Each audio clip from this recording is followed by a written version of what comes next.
The Mazda Mazdaspeed3 is a hot hatch that often flies under the radar, but for enthusiasts, it's a serious performance bargain. Offering the perfect mix of practicality and power, the Speed 3 is a car with a lot to offer, even more so when you do the right modifications on it. Let's take a look at what makes this turbo hot hatch stand out, its common issues, and how you can unlock its full potential through modifying and upgrading it. The Speed 3 is powered by the MZR 2.3-liter DISI, which stands for Direct Injection Spark Ignition turbocharged inline-four engine, producing 263 horsepower and 280 feet-pound of torque from the factory. At the time, it was one of the most powerful front-wheel drive hot hatches in the world. What's remarkable about this engine is its incredible potential for tuning. With simple bolt-ons and ECU reflash, you can easily push the engine well beyond the stock power output. Now, a common modification here is upgrading the factory turbo to a Cork Sport unit or a Garrett unit,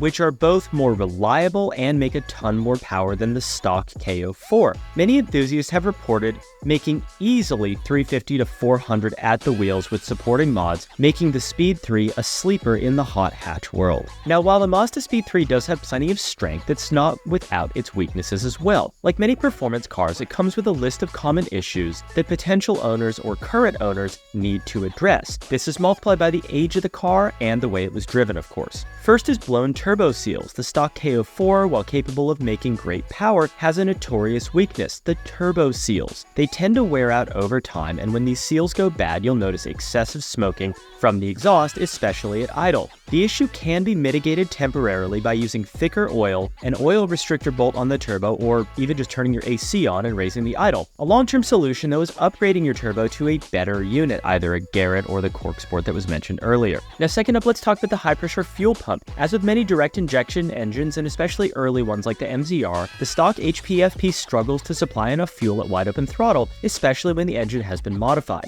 Upgrading the fuel pump internals, which is a little piston and rod thing in the fuel pump, is essential to maintain safe air, fuel, and short-term, long-term fuel trims. This is especially important if you're beyond the stock power levels. Autotech, Cork Sport, and there's a whole bunch of other brands now offer high-quality, high-pressure fuel pump replacement internals. Now, third up, the VVT, or variable valve timing actuator, is another weak point, especially on the early Mazda Speeds, the first gen 2007 to 2010. Failure of this part can cause timing chain slack, leading to engine noise, and in severe cases, your engine can jump timing and blow. Mazda did address this issue with a recall, and aftermarket kits are available to solve the problem permanently. The Mazda Speed 3's stock motor mounts, particularly the rear motor mount, are known to fail. They can cause excessive engine movement front and back, leading to wheel hop and sloppy shifts in handling, or heck, your engine can just fall out in the back. I've seen it happen on a Speed 3 before. Replacing these mounts with aftermarket options from brands like Cork Sport or JBR can improve the way the car handles its driving dynamics and keep your engine in the bay and not on the road. So one of the most appealing aspects of the Mazda Speed 3 is its tunability. With relatively modest upgrades, you can transform the car from a quick little daily driver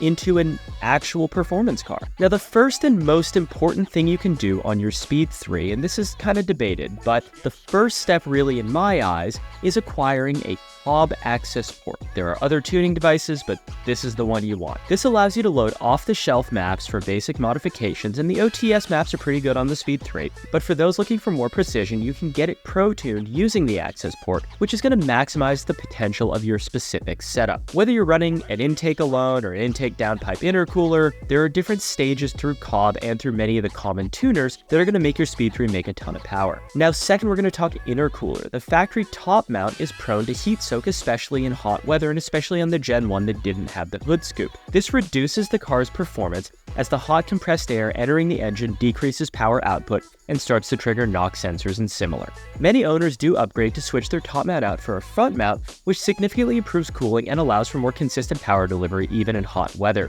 A front mount intercooler is especially recommended if you plan on pushing the car over 300 horsepower. However, there are also top mount solutions that are viable but not as good. Now, the Mazda Speed 3 stock suspension is competent for sure. It's a performance model, but it does leave room for improvement. Coilovers like BC Racing or Silvers are a popular upgrade, offering improved handling handling, ride height adjustability, and reducing body roll. If you're on a budget and $900 for coilovers is a little bit too much, you can pick up some lowering springs from Eibach or H&R, both of which are sold on our website, and they can provide a noticeable improvement in the performance and handling of your car without breaking the bank. Upgrading to a turbo back exhaust is one of the best ways to unlock more power from your Mazdaspeed3, especially removing that cat on your stock downpipe. EPA, if you're watching, I didn't say that. The factory exhaust is restrictive, and replacing it with a 3-inch system from Corksport or Cobb, or heck, just a tube at an eBay downpipe, allows for better airflow, increased horsepower, and a more aggressive exhaust note.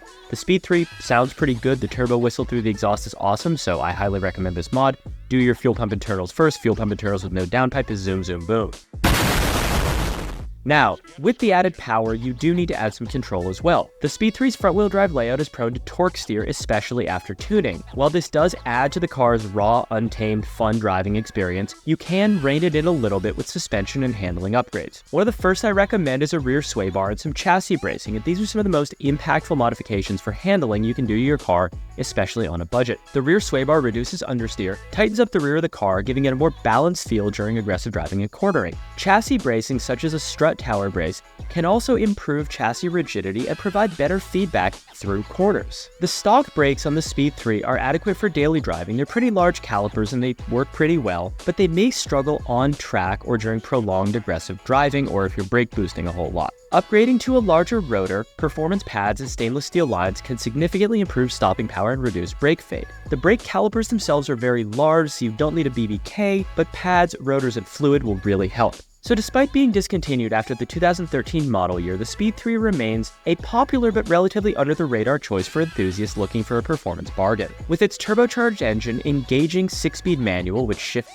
really well, and practical hatchback design, it's a car that excels in both daily driving and spirited backroad blasts. However, potential buyers should be aware of the car's common issues, particularly with the turbo seals and HPFP, both of which can be very expensive if they fail. Regular maintenance, the right upgrades, and buying the right car can make the Speed 3 a reliable and thrilling car that does punch well outside of its weight class. So if you're asking the question, should you buy a Mazdaspeed3? Well, if you're looking for a sleeper hot hatch that offers serious modding potential, the Speed 3 is a fantastic option for you. With the right mods, the right tuning, and the right maintenance, it can easily keep up with newer and more expensive performance cars, making it one of the best performance bargains on the used market today. So in my opinion, should you buy a Speed 3? Absolutely.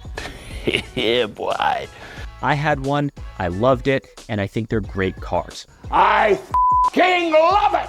Whether you're seasoned to modify cars or just getting started, the Speed 3 offers an exciting platform that rewards your efforts with impressive performance gains. Thank you guys so much for watching this video. If you enjoyed it, please be sure to drop a like, drop a subscribe. One day I will figure out if subscribe is here or if subscribe is here. Hit the bell icon to turn on notifications. Drop a comment below with what car we should do a video on next, and I'll see you in the next.